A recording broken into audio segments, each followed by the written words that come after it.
Hello students, आज हम class 11 का चैप्टर नंबर 18 पढ़ेंगे, that is bills of exchange. ये इसका पार्ट 5 है। रिमेनिंग पार्ट के लिंक्स डिस्क्रिप्शन में गिवन है, आप वहाँ जाकर के देख सकते हैं। इस वीडियो का लर्निंग कॉन्सेप्ट है A when the bill is discounted from the bank. इस टॉपिक के अंदर हम डिस्कस करेंगे कि अगर बिल सेलर जो है बैंक को दे देता है और उनसे डिस्काउंट करने के बाद पैसे रिसीव करता है तो सिचुएशन के अंदर क्या क्या एंट्रीज होंगी। तो ये आपका इस वीडियो का टॉपिक है। इस टॉपिक को स्टार्ट करने से पहले हम ये देख लेते हैं कि जब सेलर के पास बिल होता है तो उसका वो किस किस तरह से यूज़ कर सकता है। तो आपकी हेडिंग है different uses of bill receivable. इसमें लिखा है a party which holds a bill receivable can use it either of the following veg. इसका मतलब ये है कि जिस पर्सन के पास बिल होता है, जो पर्सन बिल को होल्ड करता है यानी सेलर, वो डिफरेंट तरीके से बिल का यूज़ कर सकता है। ऐसे टोटल आपके 4 तरीके हैं। जो आपका फर्स्ट तरीका है उसके बारे में हमने पार्ट नंबर 4 में पहले ही डिस्कस कर लिया है। अगर आपको फर्स्ट तरीका देखना है तो उसके लिए आप पार्ट नंबर 4 देख सकते हैं। आज हम इस वीडियो के अंदर सेकंड पार्ट को कवर करेंगे, जिसमें लिखा है he may discount it with the banker before the date of maturity. यानी अगर सेलर चाहे तो बैंक को बिल दे करके मैच्योरिटी डेट से पहले कुछ पैसे डिस्काउंट में कटवा करके बिल के अमाउंट को ले सकता है। तो इस सिचुएशन में हम क्या क्या एंट्रीज करने वाले हैं उसके बारे में हम डिस्कस करेंगे। बाकी रिमेनिंग जो थर्ड एंड फोर्थ केस है उसके बारे में हम पार्ट नंबर 6 और 7 में डिस्कस करेंगे। सबसे पहले हम केस नंबर 2 को कवर करते हैं। तो पहले थोड़ी थ्योरी सीख लेते हैं, उसके बाद हम देखते हैं कि कौन कौन सी जनरल एंट्रीज होंगी केस नंबर 2 में। तो आपका केस नंबर 2 है when the bill is discounted from the bank. तो इसमें लिखा है if a holder of a BR means bill receivable needs money before the date of maturity he can discount the bill from the bank in order to obtain cash for it। इसका मतलब ये है कि जिस person के पास bill है यानी bill receivable है और उसे मैच्योरिटी डेट से पहले पैसे चाहिए, तो उसके पास एक ऑप्शन ये है कि वो बैंक के पास जा करके कुछ पैसे डिस्काउंट में कटवा करके बैंक से पैसे ले सकता है। मान लेते हैं अगर बिल आपका 10,000 रुपये का है और बैंक उसके लिए डिस्काउंट चार्ज कर रहा है जो बेसिकली इंटरेस्ट होता है, तो अगर बैंक उसके लिए 500 रुपये चार्ज कर रहा है एज इंटरेस्ट एज डिस्काउंट, तो उसको लेस करके रिमेनिंग 9,500 वो बैंक से रिसीव कर सकता है। यहाँ आगे लिखा है कि discounting means in cashing the bill before the date of its maturity और borrowing from the bank on the security of the bill.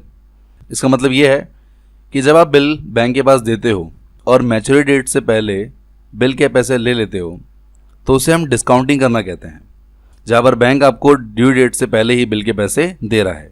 ऐसे आप इस तरह भी कह सकते हो कि आपने bill as a security bank को दिया है और उनसे आप पहले पैसे बोरो कर रहे हो। तो इन दोनों सिचुएशन का मतलब डिस्काउंटिंग करना कहा जाता है, यानी इस केस को हम डिस्काउंटिंग कहते हैं, ये आपको याद रखना है। आगे लिखा है bank deducts a certain amount of discount from the face value of the bill and pays the balance to the person discounting the bill. इसका मतलब यह है कि जब आप बैंक से बिल दे करके पैसे रिसीव करते हो तो बैंक जितने भी बिल का वैल्यू है उसमें से कुछ अमाउंट काटता है, कुछ डिस्काउंट काटता है और रिमेनिंग अमाउंट आपको पे कर देता है। आगे लिखा है the discount directed by the bank is actually the amount of interest charge by the bank for lending the money. यहाँ पर आपको डिस्काउंट का मतलब समझा है। बेसिकली डिस्काउंट जो अमाउंट बैंक डायरेक्ट करता है वो आपका इंटरेस्ट का अमाउंट होता है जो आपको बैंक को पे करना पड़ता है जितने भी दिन पहले आप बिल के पैसों को रिसीव कर रहे हो उसके अकॉर्डिंग। यानी अगर आप बैंक से बिल के पैसे ड्यू डेट से 3 महीने पहले ही एज ए डिस्काउंट ले रहे हो तो वहाँ पर आपको 3 महीने का बैंक को इंटरेस्ट पे करना पड़ेगा, जिसे बैंक की सिचुएशन के अंदर इस चैप्टर के अंदर बेसिकली हम डिस्काउंटिंग चार्जेस कहते हैं। यानी आप बिल के पैसे में से डिस्काउंटिंग चार्जेस बैंक को पे करोगे और रिमेनिंग अमाउंट बैंक से रिसीव कर लोगे। आगे लिखा है the amount of discount depend upon the rate of interest and the remaining period of the bill. यहाँ पर आपको बेसिकली डिस्काउंट को कैलकुलेट करने का तरीका बताया है कि बिल पर हम किस तरह कैलकुलेट करेंगे डिस्काउंट। तो ये आपका डिपेंड करता है कि क्वेश्चन में आपको रेट ऑफ इंटरेस्ट क्या गिवन है और आप बिल के ड्यू डेट से कितने दिन पहले बिल को रिसीव कर रहे हो। तो ये आपका पूरा कॉन्सेप्ट है।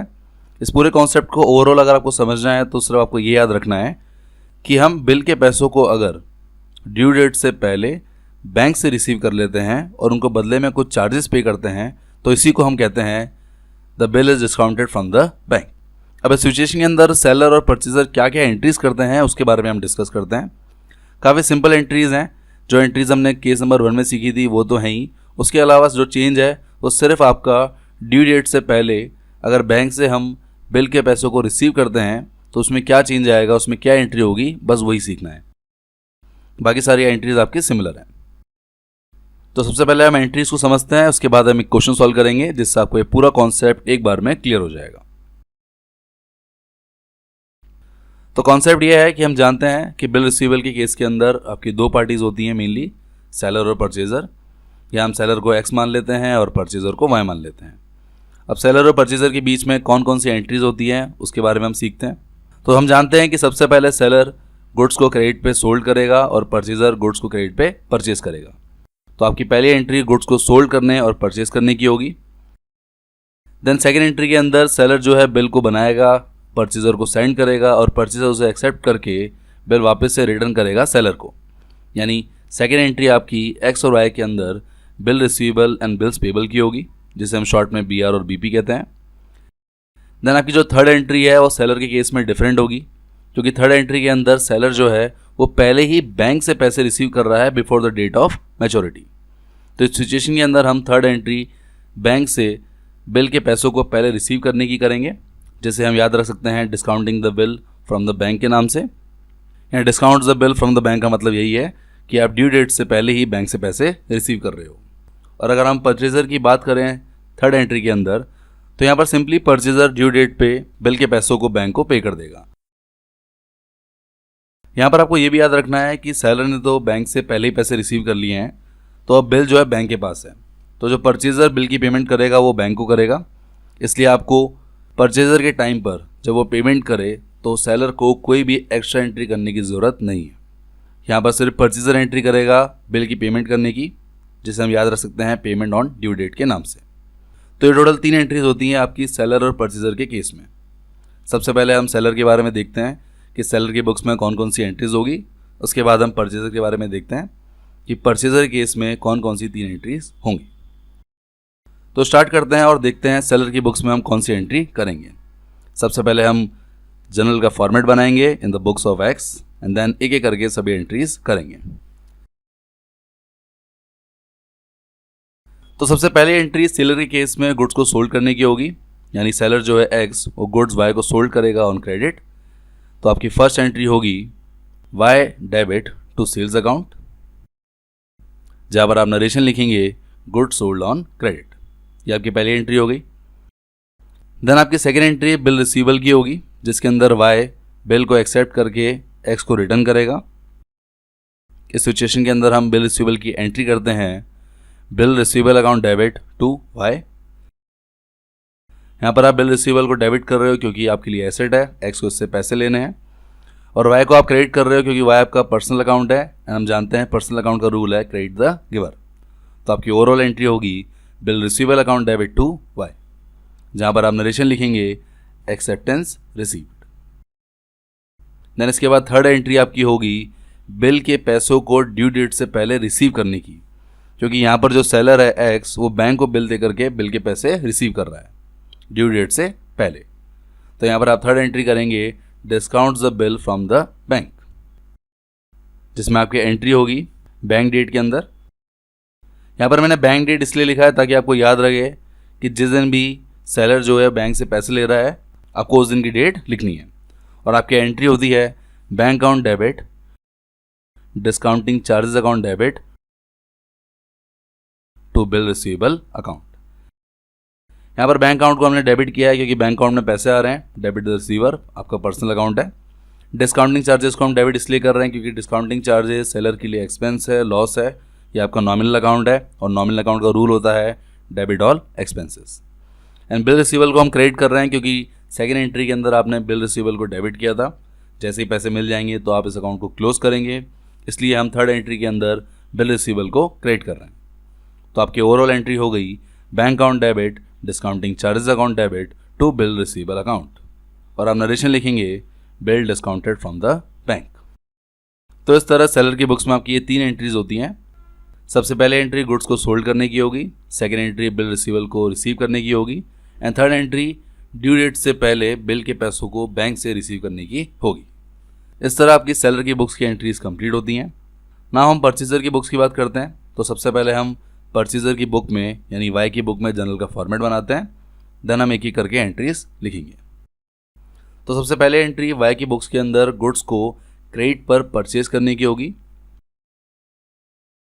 जिसके लिए आप एंट्री करते हैं purchase account debit to X और आप नरेशन लिखेंगे goods purchase on credit. Then आपकी सेकेंड एंट्री बिल्स पेबल की होगी, जहां पर बिल जो है वाई एक्सेप्ट करके एक्स को रिटर्न करता है। इस सिचुएशन में आप एंट्री करते हैं X account debit to bills payable account. यहाँ पर एक्स को हमने डेबिट किया है क्योंकि वो बिल के पैसों को रिसीव करेगा, एंड बिल्स पेबल को हमने क्रेडिट किया है क्योंकि वाई के लिए लायबिलिटी है बिल के अमाउंट को पे करने की, इसलिए जिस पर्सन के लिए लायबिलिटी होती है उसके लिए हम बिल्स पेबल अकाउंट को क्रेडिट करते हैं। जहाँ पर हम नरेशन लिखेंगे एक्सेप्टेंस गिवन। और उसके बाद आपकी थर्ड एंट्री होगी वाई की बुक्स में ड्यू डेट पर बिल के अमाउंट को पे करने की, जिसमें आप एंट्री करते हैं bills payable account debit to bank account, जहां पर हम नरेशन लिखेंगे अमाउंट ऑफ बिल पेड। तो ये आपकी 3 एंट्रीज होती हैं। अब यहाँ पर आप देख सकते हैं कि केस नंबर 1 में जब हमने एंट्री सीखी थी तो उसमें भी यही सेम एंट्री थी वाई की बुक्स में जो अभी इस केस नंबर 2 के अंदर है। तो यहाँ पर आपको ये चीज़ तो क्लियर हो गई कि वाई की बुक्स में दोनों केसेस के अंदर कोई भी इम्पैक्ट नहीं पड़ता, उसकी बुक्स में सेम एंट्रीज वही होंगी जो केस नंबर 1 में हुई थी। फ़र्क सिर्फ आपकी एक्सी बुक्स में आया है। एक्सी बुक्स में जो आपका फ़र्क आया है वो बेसिकली आपकी थर्ड एंट्री में आया है, जिसमें एक्स जो है बिल के अमाउंट को पहले रिसीव कर रहा है, बाकी रिमेनिंग एंट्रीज तो एक्सी बुक्स में भी सेम है। तो इस तरह आपके नोट्स कंप्लीट होते हैं। अब हम एक क्वेश्चन सॉल्व करते हैं जिससे आपको ये पूरा कॉन्सेप्ट एक बार में क्लियर हो जाएगा। तो ये क्वेश्चन नंबर 3 है इस चैप्टर का। इस क्वेश्चन में लिखा है X sold goods to Y for ₹10,000 on 15 March 2017. On the same day, Y accepted a bill drawn upon him by X at 4 months for ₹10,000. X discounted the bill on 15th April 2017 at 18% per annum at his bank and Y met the bill on maturity. Make the journal entries in the books of both the parties. तो ये आपका पूरा question है। सबसे पहले इस question को solve करने का बेस्ट तरीका ये है कि आप हमेशा सबसे पहले एंट्री सेलर की बुक्स में कीजिए, उसके बाद आप उसको देखते हुए सिंपली वाई की बुक्स में यानी परचेजर की बुक में एंट्री कर सकते हो। तो इस क्वेश्चन के अंदर एक्स आपका सेलर है, तो सबसे पहले हम सॉल्यूशन के अंदर एक्स की बुक्स में जनरल का फॉर्मेट बनाएंगे, देन हम एक एक लाइन को पढ़ते हुए एंट्रीज को पास करेंगे।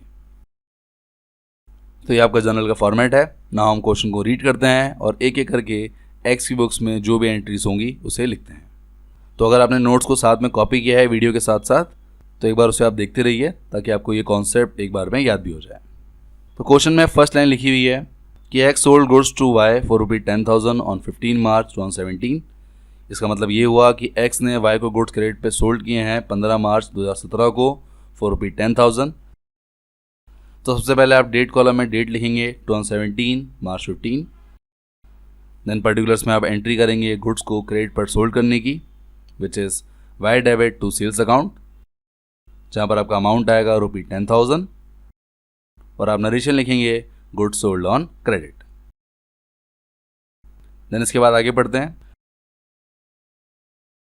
आगे क्वेश्चन में लिखा हुआ है कि on the same day Y accepted a bill drawn upon him by X at 4 months for ₹10,000। इसका मतलब ये है कि सेम डे यानी 15 मार्च को एक्स ने एक बिल लिखा जहाँ पर एक्स ने वाई को 4 महीने दिए हैं 10,000 रुपये पे करने के लिए, जिसे वाई ने एक्सेप्ट भी कर लिया। तो यहाँ पर आप बिल रिसीवेबल को रिसीव करने की एंट्री करेंगे ऑन द सेम डे। आप डेट कॉलम में लिखेंगे मार्च 15, पर्टिकुलर्स में लिखेंगे bill receivable account debit to Y और अमाउंट आएगा ₹10,000, जहाँ पर आप नरेशन लिखेंगे एक्सेप्टेंस रिसीव्ड। अब इसके बाद आपकी मेन एंट्री आती है जिसके लिए हम क्वेश्चन को आगे पढ़ते हैं। आगे क्वेश्चन में लिखा है कि x discounted the bill on 15th April 2017 at 18% पर annum at his bank and Y met the bill on maturity। तो सबसे पहले अगर हम एक्स की बुक्स की बात करें तो एक्स जो है वो 15 अप्रैल को बिल के पैसे रिसीव कर रहा है, जिसके लिए वो डिस्काउंटिंग चार्जेस, जिसे आप इंटरेस्ट चार्जेस भी कह सकते हो, वो 18% बैंक को पे करेगा। तो सबसे पहले हम थर्ड एंट्री करने से पहले डिस्काउंटिंग अमाउंट को कैलकुलेट करते हैं कि कितना अमाउंट एक्स को पे करना पड़ रहा है बैंक को एज इंटरेस्ट। तो काफ़ी सिंपल है, सबसे पहले हम मैच्योरिटी डेट को कैलकुलेट करते हैं। हम जानते हैं कि आपने बिल जो है वो 15 मार्च 2017 को लिखा है फॉर 4 मंथ्स। तो सबसे पहले हम ड्यू डेट को कैलकुलेट करते हैं।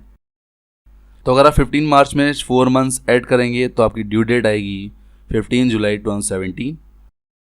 उसमें आप 3 डेज ऑफ ग्रेस भी ऐड करते हैं, जो हमने पहले सीखा था कि जो भी आपकी डेट आती है उसके अंदर आप डेज ऑफ ग्रेस भी देंगे, जो आपके 3 दिन होते हैं, जिससे आपकी ड्यू डेट आ जाएगी 18 जुलाई 2017। ना क्वेश्चन में लिखा था कि जो बिल को डिस्काउंट कराया है एक्स ने वो 15 अप्रैल 2017 को कराया है, यानी बिल डिस्काउंटेड की जो डेट है वो 15 अप्रैल 2017 है। तो अगर आप 15 अप्रैल 2017 से लेकर के 15 जुलाई 2017 तक मंथ्स को कैलकुलेट करें तो इससे आपको पता चलेगा कि एक्स ने ड्यू डेट से 3 महीने पहले ही बिल के पैसों को रिसीव कर लिया बैंक से। तो यानी एक्स को जो है वो 3 महीने का इंटरेस्ट पे करना पड़ेगा बैंक को एज डिस्काउंटिंग चार्जेस। तो यहाँ पर अमाउंट निकालना काफ़ी सिंपल है। सबसे पहले आप बिल का अमाउंट लेंगे विच इज़ रुपी 10,000, उसको मल्टीप्लाई करेंगे रेट अपॉन 100 से, जहाँ पर आपको रेट गिवन है 18%। देन आप मल्टीप्लाई करेंगे मंथ से, जो आपके 3 महीने हैं, यानी 3/12। इस इक्वेशन को सॉल्व करने से आपका डिस्काउंटिंग चार्जेस आ जाएगा 450। तो ये आपका हो गया डिस्काउंटिंग चार्जेस। अब ये किस तरह कैलकुलेट किया है एक बार फिर से देख लीजिए। यहाँ पर कैलकुलेट करना काफ़ी सिंपल है। एक्स ने बिल को 15 अप्रैल 2017 को बैंक से डिस्काउंट करा लिया, यानी 15 अप्रैल को बैंक से पैसे ले लिए।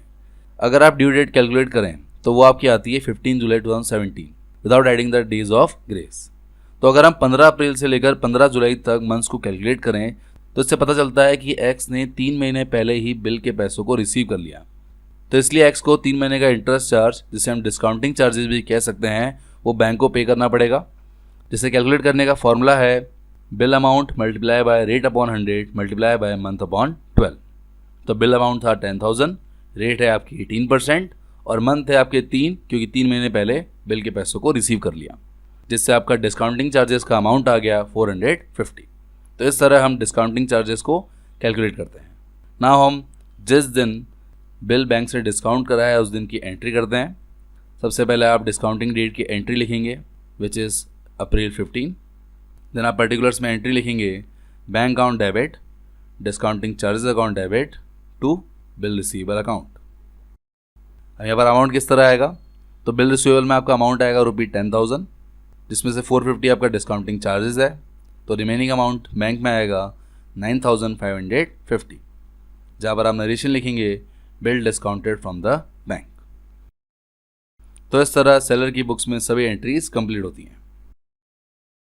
तो एंट्रीज काफ़ी सिंपल थी। पहली एंट्री के अंदर हमने गुड्स को क्रेडिट पे सोल्ड किया, दूसरी एंट्री के अंदर हमने बिल को रिसीव किया और तीसरी एंट्री के अंदर हमने बिल को ड्यू डेट से पहले ही बैंक से डिस्काउंट करा करके बिल के पैसे रिसीव कर लिए। इस तरह आपके सेलर की बुक्स में सभी एंट्रीज कंप्लीट होती है। नाउ हम परचेजर की बुक में एंट्री करेंगे। तो सबसे पहले हम वाई की बुक्स में जनरल का फॉर्मेट बनाएंगे, देन हम एक एक करके एक्स की बुक्स को देखते हुए वाई की बुक्स में एंट्री कर देंगे। तो सबसे पहले एंट्री एक्स की बुक्स में गुड्स को सोल्ड करने की है, तो वाई की बुक्स में गुड्स को परचेज करने की होगी। तो आप डेट कॉलम में लिखेंगे 2017 मार्च 15, पर्टिकुलर्स में लिखेंगे purchase account debit to X, जहाँ पर आपका अमाउंट आएगा रुपी 10,000 और आप नरेशन लिखेंगे गुड्स परचेज ऑन क्रेडिट। तो ये आपकी पहली एंट्री हो गई। इसके बाद सेकेंड एंट्री बिल को रिटर्न करने की होगी, क्योंकि सेकेंड एंट्री एक्स की बुक्स में बिल को रिसीव करने की थी, तो वाई की बुक्स में बिल को सेंड करने की होगी, जिसके लिए आप डेट कॉलम में लिखेंगे मार्च 15, पर्टिकुलर्स में लिखेंगे X debit to bills payable account, जहाँ पर आपका अमाउंट आएगा रुपी 10,000 और आप नरेशन लिखेंगे एक्सेप्टेंस गिवन। इस तरह आपकी सेकेंड एंट्री भी कंप्लीट होती है। नाउ थर्ड एंट्री जो वाई की बुक्स में होगी वो ड्यू डेट पे बिल के अमाउंट को पे करने की होगी, और हम जानते हैं कि ड्यू डेट जो है वो आपकी 18 जुलाई है। तो ये पॉइंट आपको अच्छे से याद रखना है कि वाई जो है वो ड्यू डेट पे पेमेंट देने वाला है और ड्यू डेट आपकी 18 जुलाई 2017 है। तो हम 18 जुलाई 2017 को बिल के अमाउंट को पे करने की एंट्री करेंगे in the books of Y, जहाँ पर आप डेट कॉलम में लिखेंगे जुलाई 18, पर्टिकुलर्स में एंट्री करेंगे bills payable account debit to bank account, जहाँ पर आपका अमाउंट आएगा ₹10,000 और आप नरेशन लिखेंगे अमाउंट ऑफ बिल पेड। इस तरह आपकी वाई की बुक्स में तीनों एंट्रीज कंप्लीट होती है।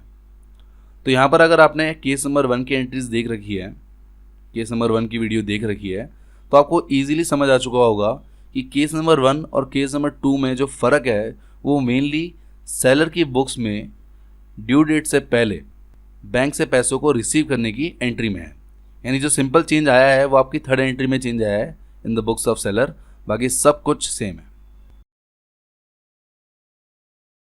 तो इस तरह आपका केस नंबर 2 कंप्लीट होता है। आई होप आपको ये सारी एंट्री समझ आ गई होंगी, पर फिर भी अगर डाउट हो तो आप मुझे कमेंट सेक्शन में पूछ सकते हैं या फिर आप मुझे व्हाट्सएप पर भी कांटेक्ट कर सकते हैं। मेरा व्हाट्सएप नंबर डिस्क्रिप्शन में गिवन है। इस तरह आपका केस नंबर 2 कंप्लीट होता है। नाउ केस नंबर हम थर्ड पार्ट नंबर 6 में डिस्कस करेंगे, यानी हम नेक्स्ट वीडियो के अंदर सीखेंगे केस नंबर 3, जिसके अंदर अगर सेलर किसी थर्ड पार्टी को बिल देता है before the date of maturity तो उससे जनरल एंट्रीज पे क्या इंपैक्ट आएगा उसके बारे में डिस्कस करेंगे। इस वीडियो में इतना ही, मिलते हैं नेक्स्ट वीडियो में। तब तक के लिए thank you guys for watching this video. अगर वीडियो अच्छा लगे तो प्लीज़ लाइक कीजिए। For more videos subscribe my channel success eat